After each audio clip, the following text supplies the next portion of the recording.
May I ask your full name, please?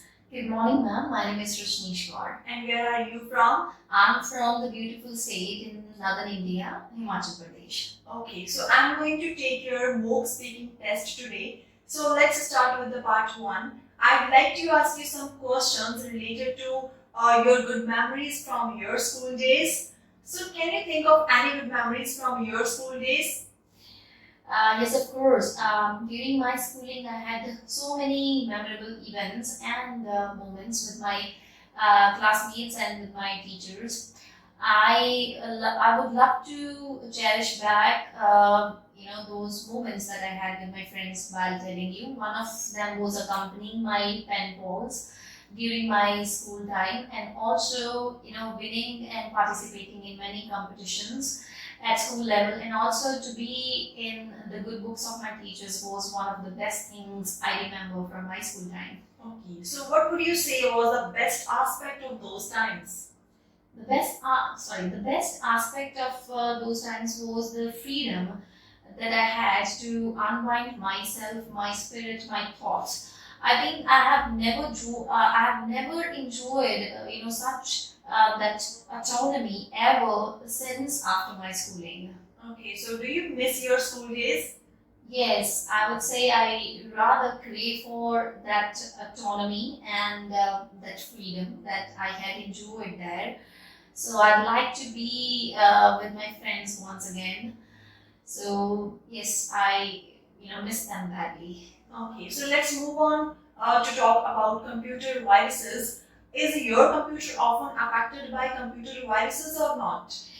Not really, because I time to time install antivirus software in my PC so that my PC may not be crashed and affected by computer viruses. Also, my husband takes care of it too much, therefore, it happens very rare. Okay, so how do you defend your computer against viruses? As I told you earlier, that we install and update antivirus time to time, and also I've chosen a dust-free desk on which I keep my computer, my PC, safely, so that it can be safe. It can be safe from any viruses or any viruses. Okay, so are these protection systems effective or not? I must say they are effective because it happens very rare that my PC gets crashed because of viruses, computer viruses. So I would say they are pretty much effective. Okay, so let's talk about knowing the time of the day. How do you know the time of the day? Frankly telling, I don't have, I don't wear watch every day to check the time. I just look at my phone screen whenever I'm to check the time. So I check it on my phone. Okay, so do you always wear a watch? Why or why not? No, I don't wear watch every day. I wear it only on important occasions when I'm to go for my professional meeting. With my colleagues or with my staff, I wear watch. Otherwise, I don't wear it every day. Okay. So could you manage your life without knowing the time? Not really, because knowing the time and planning my activities accordingly is very important. Right from waking up in the morning to going to my bed at night, I need to know the time so that I may, plan my next day activities as well according to the timetable. Okay. So is it possible to over-organize time management? Well, it's, I think, really impossible to over-organize your time, because I think it can lead to mental stress and personal dissatisfaction if you try to over-organize yourself and your time. Okay. So let's move on to part 2, in which you will be given 2 minutes for speaking and 1 minute for preparation. And your cue card is describe a time when you made a change in your life. You should talk about what change you made, how you made it, the reaction of others to it, and whether you now think it was good or bad decision. Your time starts now.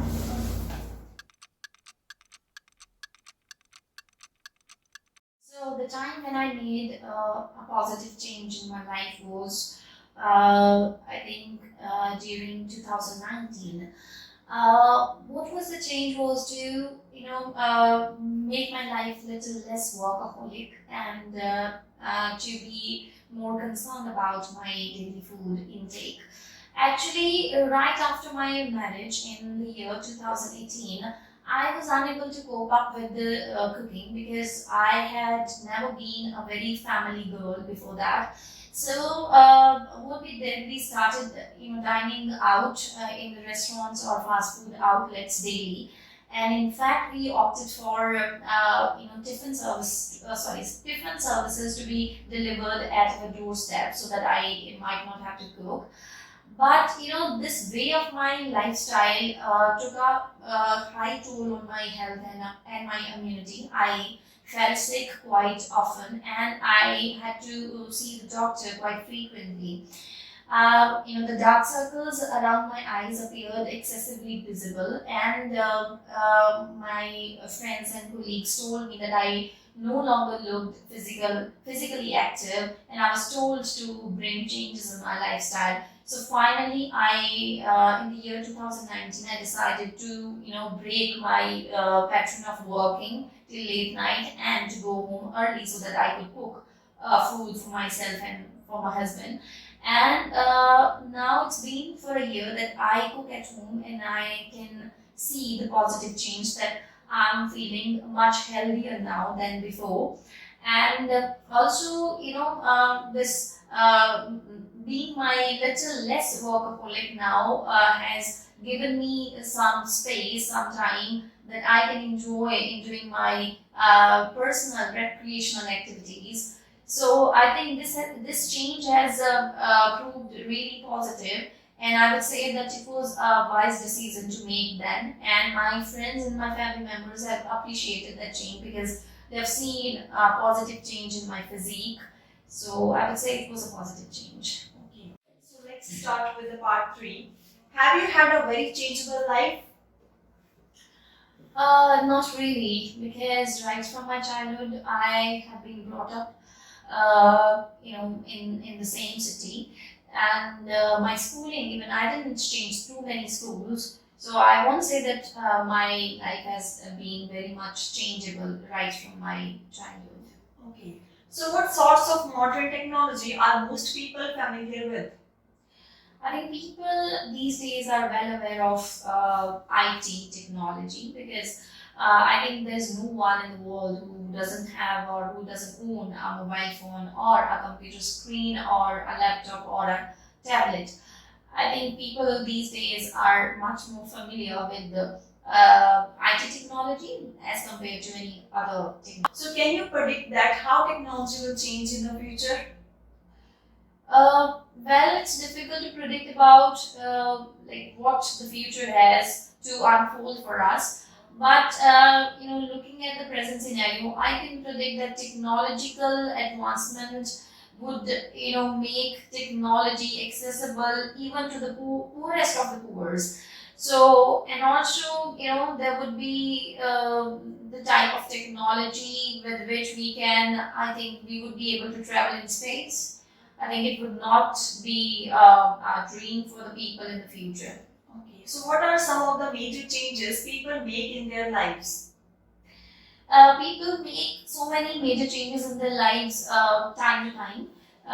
For example, a kid a kid makes a major change when he or she starts schooling, and then after one's secondary education, entering into higher secondary can be the major change, and then entering into the college can be the major change. Then also taking up job can be the major decision of one's life. Also, then marrying, conceiving children, these are the major decisions.